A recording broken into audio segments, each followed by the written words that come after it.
This was probably a misunderstanding or an accident. Mukhang may mapapatalsik ata sa pwesto kung si Executive Secretary Lucas Bersamin parang naduduwag pa sa China. Ibahin mo si Defense Secretary Gibo Teodoro. Anong misunderstanding? Kitang-kita naman sa video na sinadya yun ng China. Ba't nyo pa pagtatakpan niyang mga incheck? Hindi raw aksidente ang nangyari. Illegal raw ang agresibong pang-uugali ng Chinese sa ating teritoryo at huwag na raw itong ipagtanggol. We see the latest incident in Ayungin not as a misunderstanding or an accident. The President personally talked to the troops involved in the RORE. We have now come to the conclusion that it was not a misunderstanding or an accident. We are not downplaying the incident. It was an aggressive and illegal use of force. Binatikos rin ni Secretary Gibo yung sinabing i-anunsyo raw sa publiko yung resupply mission. E di parang nagpaalam tayo sa China niyan. Dito hindi raw kailanman hihingi ng permiso ang Pilipinas sa China pag magsasagawa ng RORE mission.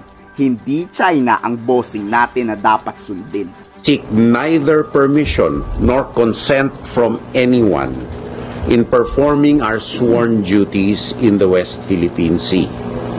In this regard, we will continue our rotation and resupply missions on a regular basis. The welfare of our troops in the BRP Sierra Madre being a matter of utmost importance. E di lumalabas na China talaga ang nagsimula at nagpainit ng tensyon noon. Pero fake news raw yan, sabi ni Mao Ning. Sinisiraan raw ng Pilipinas ang China sa international community. Hello China, Mao Ning. Sirang-siraan na po kayo. Kahit di kayo siraan ng Pilipinas, alam ng buong mundo na tunay na pangit na pag-uugali ng mga incheck. At wala nang maniniwala sa inyo.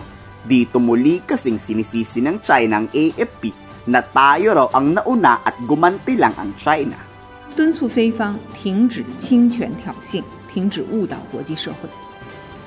关于你提到的菲方船只非法闯入仁爱礁邻近海域的事件，中方已经介绍停止侵权挑衅，尽快回到通过谈判协商妥处涉海分歧的正轨，同中方相向而行，维护好南海的和平稳定。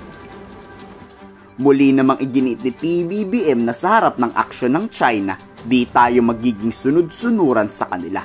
Di tayo magpapaalipin sa dayuhan. Nagpapasalamat naman ng Pangulo sa ating mga kasunduluhan na andang ibuwis ang kanikin nilang buhay para lang sa ating bayan.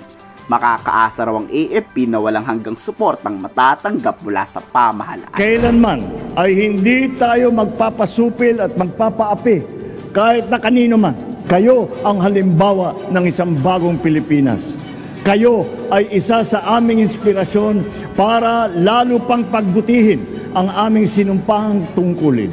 I reassure you that you have the entire nation behind you, praying for your safety, praying for your success.